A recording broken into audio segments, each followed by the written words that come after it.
Alrighty, so while it is halftime between Sporting KC and St. Louis City, I'm going to do the review of the second game of the doubleheader between FC Cincinnati versus the New York Red Bulls. And so far, home team is 4 for 4 in terms of the playoffs in the first round, though just a little bit spoiler alert in terms of the St. Louis and Sporting KC game.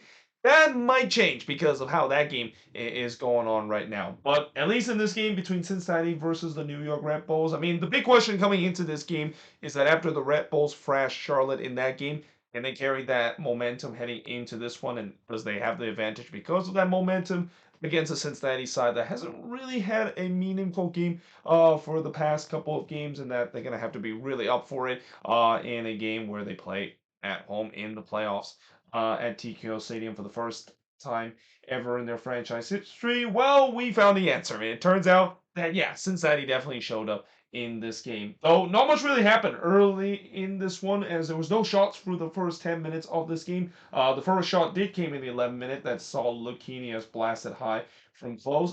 Costa then tried to go for Olympico goal, but he hits that one right to Cornell. I believe Lucho Acosta have scored an Olympico this season. In fact, we have seen a couple of Olympico goal that has been scored this season. Feels like it's the season where we have seen a lot of attempt in terms of that, which is kind of interesting because usually when you try to attempt an Olympico, it's always hard to do. It doesn't happen very often. Though don't tell that to Lucho Acosta or Emmanuel Reynoso there, who have scored one this year. And I also noticed that Amaya was getting booed every time he touched the ball. I mean, that's not a big surprise. The former number one pick for FC Cincinnati eventually left for the New York Red Bulls, and the Cincy faithful definitely are not happy of the fact that he turns out to be a huge bust when he went to Cincinnati after being picked as the number one pick.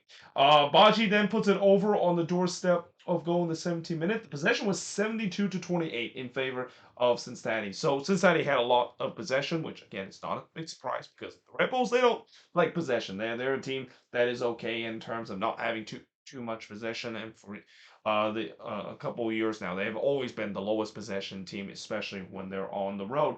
Maya then hits one right to Sautano in the 18th minute.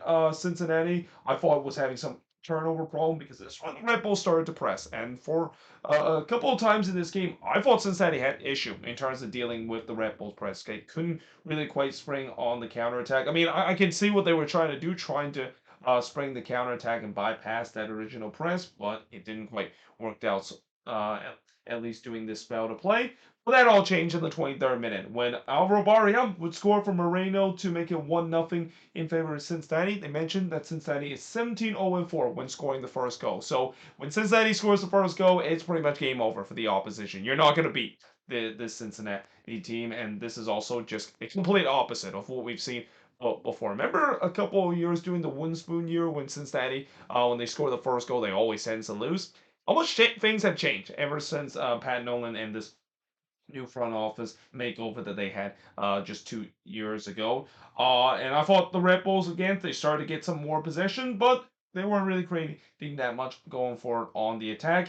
And in the 35th minute, Lucho Costa would score because of course he scored. I mean you know that after watching what happened last night with Denise Bawanga putting 2 goals against Vancouver, you know Lucho Costa would want to make his case that he deserved to be the MVP of the season because here he absolutely score. I wouldn't say a banger of a goal. I mean, he kind of what happened here was it was actually a gift there for Cincinnati because first it was Reyes that was trying to head it back, and honestly, whenever you're a defender, I never understand why defender when they decide to try to head it back to their goalkeeper from the halfway line. And that is considered a good idea because when you decide to do that and you don't head it with enough pace, yeah, your goalkeeper is scrambling out to trying to get it. And while Cornell was able to get to it, he had to scramble so much that by the time he cleared that one, it goes right to Acosta. And yeah, when that happens, it was pretty much over for the Red Bulls and certainly for Carlos Cornell. Lucho Acosta basically dinked it into the empty net. And yeah, just an absolute gift. I mean, again, if you're a team that is their underdog, this is kind of the last thing you want to do, giving gifts to FC Cincinnati. And yeah, Cincinnati were leading 2-0 up to that point. Token did try to respond, but his shot is deflected and goes one. Very quiet game for John Token in this one. Cincinnati did a really good job stopping probably the most dangerous playmaker for this New York Red Bull side. We didn't get some coming together because why not? I mean, you knew that there's going to be some coming together, especially both of these teams. They don't tend to like each other very well at the end of the half. But we do head to halftime with Cincinnati leading 2-0 in the second half. Not much really happened to the start of the second half, which I think that favored Cincinnati. But there was also a lot of fouls and rough challenge that was made. Again, both of these teams do not like each other whatsoever. Lucchinias then hits one right to Salatano. I thought the press was once again started to cause problem for Cincinnati. They were trying to play out their own half, but every time when they tried to do so, they gave it right back to the Red Bulls. Fortunately for Cincinnati, when they were able to get on transition, they have looked lethal, and that's not a big surprise because once you get past that Red Bull press, you know you're going to have space behind to trying to hit on the transition. And then Barrio did try to chip the keeper, but this time he missed that one way high. The Red Bulls, I thought they continued to try to attack, trying to get one back, but as the story of this season, and really the story of this game too, no final third quality whatsoever. I mean, it doesn't matter if they win the ball back. If they don't have any final third and finishing ability, yeah, it's no surprise that they didn't really create too much chances and really force Sautano to make a lot of save. Though Sautano did have to make a save in the 81st minute when he denied Amaya from close range, but then in the 88th minute, Ariel calls game as he scored here from Acosta to make it 3-0 in favor of FC Cincinnati. Acosta want to score his second goal in the 90th minute, trying to score on the free kick. I mean, imagine if he scored on that free kick.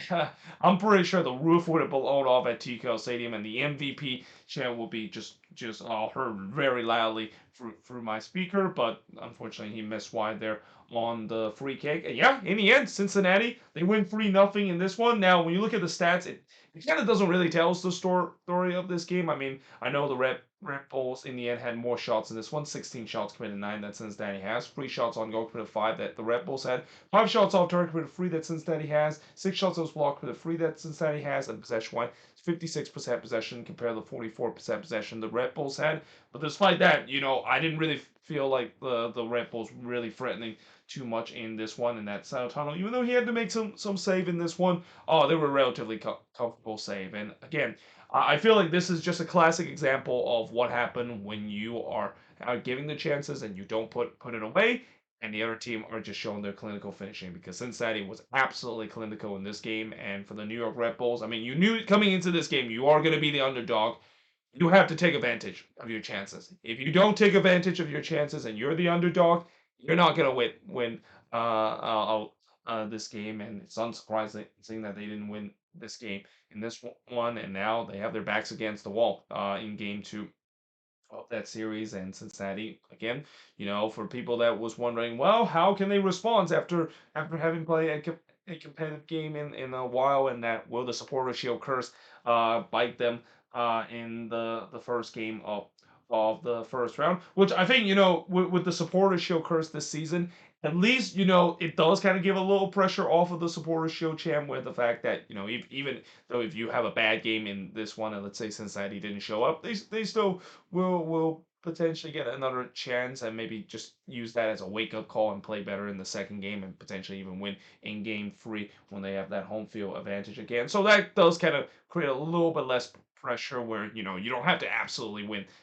this game. But Cincinnati says, well, we're going to win this game, and now we have a good advantage of potentially putting the Red Bulls away in the second game, which I think they can, because again, unless the Red Bulls can show that clinical finishing as they did against Charlotte, I don't think this is going to be a series. I think Cincinnati should be able to advance in game 2 of this best of 3 series. But yeah, let me know in the comments below, what do you think of this game? And yeah, hope you guys enjoyed this video. If you do, make sure you guys do like, smash the subscribe button, and yeah, I of course will see you guys next time.